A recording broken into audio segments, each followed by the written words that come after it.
உடனே குறை நீக்கி மகிழ்வினை அளித்திடுவார். மாணவர் ஆசிரியர் உயர்வுக்கு பாலமாய் அமைந்து பள்ளியின் சாதனைக்கு தோள் கொடுத்து உதவிடும் என் பள்ளி முதல்வர் திருமதி சார்லஸ் வீட்லி அவர்களை சாதனை பட்டியலை ஆண்டறிக்கையாய் சமர்ப்பிக்க வாருங்கள் என அன்புடன் அழைக்கிறோம். அனைவருக்கும் வணக்கம். 2010-2011 ஆண்டின் ஆண்டறிக்கை. கோளில் பொறியில் குணம் இலவே என் குணத்தான் தாளை வணங்காத்தலை என்ற வள்ளுவ பெருமானின் வாக்கிற்கிணங்க 2010-2011 ஆண்டிற்கான ஆண்டறிக்கையை எல்லாம் வல்ல இறைவனை வணங்கி தொடர்கின்றேன். இவ்விழாவிற்கு வருகை தந்திருக்கும் என் பள்ளியின் நிர்வாகி திரு DN ஹசன் அப்துல் காதல் அவர்களே, இவ்விழாவின் சிறப்பு விருந்தினர்களாக வருகை தந்திருக்கும் என்னுடைய ஆசிரிய பணியில் என்னுடைய முதலாம் தலைமை ஆசிரியை மற்றும் முன்மாதிரியான தலைமை ஆசிரியை, காலத்தின் மணல் பரப்பினில் தன்னுடைய காலடி சுவடுகளை வெற்றி சிகரங்களை இறைவனின் துணையோடு கடின உழைப்பால் ஈட்டி உயர்ந்து நிற்கும் நல்லாசிரியை திருமதி ஜெசி ஜெயக்குமார் அவர்களே, திரு ஜெயக்குமார் அவர்களே, சாரா ஜுவல்லர்ஸ் மற்றும் சாரா மெட்ரிகுலேஷன் பள்ளி மியாம் பள்ளியின் நிர்வாகி ஹாஜி MH நாசர் அவர்களே, சல்மா அறக்கட்டளை உறுப்பினர்களே, எம் பள்ளியின் தாளாளர் திருமதி சிஹானா சஃபி அவர்களே, நல்லாசிரியர் திரு ஹசன் முஹைதீன் அவர்களே, எம் பள்ளியின் ஆசிரியர் மற்றும் ஆசிரியர் அல்லாத பணியாளர்களே, எம் பள்ளியின் வளர்ச்சிக்கு உறுதுணை புரிகின்ற பெற்றோர்களே, எம் பள்ளியின் நலம் விரும்புவோர்களே மற்றும் எனதருமை மாணவ செல்வங்களே, உங்கள் அனைவருக்கும் வணக்கம் கூறி இந்த ஆண்டறிக்கை உங்களுக்கு அளிப்பதில் மிகுந்த மனமகிழ்ச்சி அடைகிறேன். கல்வி பணி என்பது மிகவும் உன்னதமான அறிவு சார்ந்த பணி.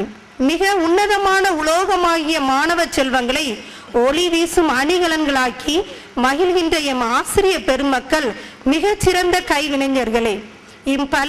எம் பள்ளியின் 3ஆம் ஆண்டு விழா கொண்டாடும் இந்நேரத்தில் எம் பள்ளி மாணவர்களின் கல்வி, ஒழுக்கம், தலைமைத்துவ பண்பு மற்றும் ஆங்கில புலமை ஆகிய இவைகள் மிகவும் பெருமைப்பட வேண்டியது. யோகா, கராத்தே, இசை மற்றும் ஆங்கில பேச்சு திறன் ஆகியவற்றை எம் பள்ளி மாணவர்கள் கூடுதல் திறன் கல்வியாகவும், ஹிந்தி, கணினி அறிவியல் ஆகிய பாடங்களை அதிகப்படியான பாடமாகவும் பயின்று வருகின்றனர். இவ்வாண்டு 57 மாணவர்களை கொண்டு சாலை பாதுகாப்பு இயக்கம் RSP தொடங்கப்பட்டு செயல்படுத்தப்பட்டு வருகிறது. நூலக பயன்பாட்டினை மாணவர்கள் வளர்த்து கொள்ளும் வகையில் நூலக பாட நேரம் அமைத்து மாணவர்களின் வாசிப்பு திறன் மற்றும் இலக்கிய நுகர்வு ஆகியவற்றை வளர்த்து வருகிறோம். ஒவ்வொரு மாணவ மாணவியருக்கும் நல்ல எண்ணங்களை கொண்ட ஆசிரியர்கள் தான் துணையாக இருப்பார்கள். அந்த ஆசிரியர்களின் தூண்டுதல் பிஞ்சு உள்ளங்களில் மென்மேலும் அறிவாற்றலை பெருக்க வேண்டும், லட்சியங்களை தூண்ட வேண்டும். அதற்கு அந்த ஆசிரிய மாணவ உறவு நன்றாக இருக்க வேண்டும். அந்த உறவு மேம்படுவதற்கு நிச்சயமாக ஆசிரியர்கள் மட்டுமே காரணம் அல்ல, பெற்றோர்களும் ஆசிரியர்களும் தான் காரணம். ஏனென்றால் பெற்றோர்கள் தான் ஆசிரியர்களுடைய உயர்வை அவர்களுக்கு புரிய வைக்க வேண்டும். இன்னைக்கு எல்லாருமே நேற்று நடந்த சம்பவத்தை கேள்விப்பட்டிருப்பீங்க, கேட்டு மிகவும் அதிர்ச்சி அடைந்திருப்பீர்கள். ஒரு 9ஆம் வகுப்பு மாணவன் தன்னுடைய ஆசிரியையை கத்தியால் குத்தி கொலை செய்து விட்டான் என்று. நிச்சயமாக, அதாவது மேலை நாடுகளில் நடந்து கொண்டிருந்த இந்த விஷயம் இன்று நம்மளுடைய தமிழ்நாட்டில் நடந்திருக்கின்றது. இது நிச்சயமாக பெற்றோர்கள் அனைவரும், ஆசிரியர்கள் அனைவருமே வருந்தக்கூடிய ஒரு நிகழ்ச்சி. இதுல ஆசிரியர் மாணவருடைய நல்லுறவு எங்க இருக்குது? பெற்றோர்கள் அந்த உறவை புரிய வைக்கிறதுக்கு தவறி இருக்கிறோமா? என்ன தப்பு இந்த சம்பவத்துல நடந்திருக்கு? நம்ம இந்த சம்பவத்துல இருந்து என்ன பாடம் படிக்க போகிறோம் என்பதை இங்கு வந்திருக்கக்கூடிய ஒவ்வொருவரும், குறிப்பாக ஆசிரியர்களும் பெற்றோர்களும் சிந்தித்து பார்க்க வேண்டும். இந்த உலகம் வேகமாக முன்னேறி கொண்டிருக்கின்ற இந்த காலகட்டத்தில் ஒவ்வொரு ஆசிரியரும் தன்னுடைய அறிவாற்றலை பெருக்க முயற்சி செய்ய வேண்டும். அப்பொழுதுதான் அறிவாற்றல் படைத்த ஒரு மாணவ சமுதாயத்தை நம்மால் உருவாக்க முடியும். ஆசிரியர்கள் தன்னுடைய பணியை மற்ற பணியோடு ஒப்பிடாமல் மற்ற காரணிகளையும் ஆராயக்கூடாது. ஏனென்றால் ஒரு தேரை பல பேர் கூடி இழுத்தாலும் அதை நிறுத்தினாலும் அந்த தேர் ஓடுவதற்கு தான் காரணம் என்று அவர்கள் நினைத்துக் கொள்வார்கள். ஆனால் தேரை தாங்கக்கூடிய அச்சாணியை பற்றி யாருமே கவலைப்படுவதில்லை. அந்த அச்சாணியை போன்றவர்கள் தான் ஆசிரியர்கள். ஒரு ஆசிரியர் தன் வாழ்நாள் முழுவதும் சம்பாதித்த புகழையும் பணத்தையும் விட அதிக மன நிறைவை தருவது எது தெரியுமா? உயர்ந்த நிலையில் உள்ள ஒரு மாணவன் தன்னுடைய உயர்வுக்கு ஒரு ஆசிரியரை நினைவு கூர்வதுதான் அதிக மனநிறைவை ஒரு ஆசிரியருக்கு தரக்கூடியது. இதை அனுபவித்த ஆசிரியர்களால் மட்டும்தான் உணர முடியும். ஆகையால் ஆசிரியர்கள் ஒவ்வொருவரும் தன்னுடைய பணியை ஒரு கடமையாக செய்யாமல் சமுதாய மேம்பாட்டிற்காக செய்யக்கூடிய பணியாக கருதி அதை உயிர்ப்புடன் வைத்திருக்க வேண்டும். செயல்திறன் மிகுந்தவர்கள் செயலாற்றுவார்கள், செயல்திறன் அற்றவர்கள் போதிப்பார்கள். நாம் அனைவரும் போதிக்கக்கூடிய ஆசிரியர்களாக இல்லாமல் செயலாற்றக்கூடிய ஆசிரியர்களாக இருக்க வேண்டும். எந்த ஒரு கல்வி நிறுவனமுமே சமுதாயத்தை முன்னேற்ற வேண்டும், சமுதாயத்தில் அக்கறை கொண்டுதான் ஆரம்பிக்கப்படுகின்றது. அப்படி அக்கறை கொண்டு ஆரம்பிக்கப்பட்ட நம் பள்ளி நிறுவனம் ஒரு குறுகிய காலத்தில் தரமான கல்வியை இந்த சமுதாயத்திற்கு வழங்கி கொண்டிருக்கின்றது. இந்த பணி மென்மேலும், இந்த கல்வி பயணம் மென்மேலும் சிறக்கவும் தொடர்ந்து நடக்கவும் இங்கு இருக்கக்கூடிய ஒவ்வொருவரும் உணர்ந்து செயலாற்ற வேண்டும். உலகம் நம் கையில் சுழல உடனே முயற்சி செய்வோம், ஒன்றுபட்ட உழைப்பே வெல்லும் என்ற உண்மையை உலகுக்கு சொல்லுவோம். இந்த சமுதாயமானது மென்மேலும் வளர்ச்சி அடைய வேண்டுமானால் இந்தியா மற்றும் நம்முடைய தமிழ்நாடு சிறப்பாக செயல்பட வேண்டுமானால் கல்வி அறிவு மிகவும் முக்கியமானது.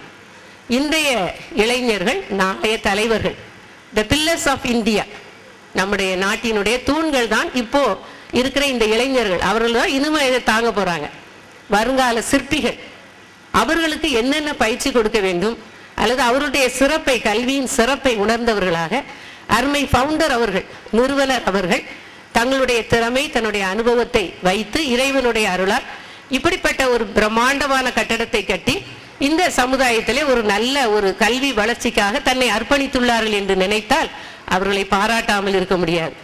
ஒருவேளை டவுன் சைடில் உள்ள பிரின்சிபலோ கரஸ்பாண்டோ உங்கள் பள்ளிக்கூடத்திற்கு வந்தால் நிச்சயமாக பொறாமைப்படுவார். ஏனென்றால் அங்கு இடவசதி இல்லை, ஆனாலும் 1000-1500 பிள்ளைகளை வைத்துக்கொண்டு நடத்தி கொண்டிருக்கிறார். இந்த பள்ளி நல்ல ஒரு கேம்பஸ், காற்றோட்டம், நல்ல பெரிய கிளாஸ் ரூம்ஸ், நல்ல வசதி, அதாவது மிக சிறப்பாக இந்த பள்ளியை நடத்தி கொண்டிருக்கிறதே. அதை ஆர்கனைஸ் பண்ணும்போது எவ்வளவு கஷ்டங்கிறது எங்களுக்கு தெரியும். ஏன்னா நியூலி ஸ்டார்டட் ஸ்கூல், 3 வருடங்கள் ஆகிவிட்டன. அப்போ ஒரு பள்ளியானது சிறப்பாக வளர வேண்டும் என்றால் 3 முக்கியமான நபர்கள் செயல்பட வேண்டும். நம்முடைய சென்டர் ஆஃப் அட்ராக்ஷன் வந்து பிள்ளைகளை உருவாக்க வேண்டும். அப்ப அந்த பிள்ளைங்களை எப்படி முன்னேற்றுவிக்க வேண்டும்? அந்த ஃபவுண்டர், அதாவது நிறுவனர் அவர்கள் தன்னுடைய பாட்டை செய்து முடிச்சிருக்காங்க. அப்படித்தானே? தன்னுடைய பிள்ளைகளுடைய இருளை போக்கி நல்ல வெளிச்சத்திற்கு கொண்டு வர வேண்டும் என்று அவர்கள் நல்ல பல விதமான திட்டங்களை வகுத்து செயல்பட்டு கொண்டிருக்கிறார்கள். உங்களுக்குரிய எல்லா வசதிகளும் இங்கே இருக்குன்னு நான் நினைக்கிறேன். நான் 80லிருந்து 85 வரைக்கும் மேரியான் பெஸ்ட்ல தலைமை ஆசிரியராக இருந்தேன். அப்பொழுது இங்க உள்ள பிள்ளைகளும் மற்ற அநேக இடத்துல உள்ள பிள்ளைகளும் சுமார் ஒரு 180 பிள்ளைங்க 10th, ஒரு 220 பிள்ளைங்க போல 12th படிச்சுட்டு இருந்தாங்க. அப்போ நிர்வாகத்தினுடைய பொறுப்பை எனக்கு ஆண்டவர் உணர்த்தினார். அந்த பிள்ளைங்க பரீட்சை எழுதணும்னு சொன்னா மேரியான் பெஸ்ட்ல இருந்து பாய்ஸ் ஸ்கூலுக்கு நடந்து போகணும். அப்போ அந்த மார்க்கெட் பிளேஸ் வழியா அப்படியே நடந்து வரணும். அது ஒரு பாரமாக இறங்கி இருந்ததுனால நான் என்னுடைய நிர்வாகிகிட்ட மற்றவங்கள்ட்ட சொல்லி வருகிற அபிஷியல்ஸ், டிஓ, சிஓ அவங்ககிட்டலாம் அதை ரெப்ரசன்ட் பண்ணேன். உடனே அவர்கள் அதனுடைய இன்கன்வீனியன்ஸ், வசதி குறைவை, அவர்களுடைய கஷ்டத்தை உணர்ந்தவர்களாக ஒரு வருடம் 10th அங்கே பப்ளிக் எக்ஸாமினேஷன் அந்த பள்ளியிலேயே கட்டாயம் 200க்கு மேலே அப்படி இருந்தா 250, 300 அப்படி இருந்தால் தான் கொடுப்பாங்க, அந்த சென்டர் கொடுப்பாங்க. ஆனால் அந்த பெரியவர்கள் உடனடியாக அந்த சென்டரை அங்கே தந்தாங்க. அப்போ அதாவது நிர்வாகிகள் உங்களுக்கு தேவையானதை செய்கிறார்கள். அப்போ நாம் அவர்களுக்கு நன்றியுடையவர்களாக இருக்க வேண்டும், அவர்களுடைய உழைப்பை நாம் பாராட்ட வேண்டும். அப்போ நிறுவனர் அடுத்து பள்ளி முன்னேற வேண்டுமானால் பெற்றோருடைய கோஆபரேஷன், உங்களுடைய தாளாளர் அதை மிகவும் அருமையாக சொன்னாங்க.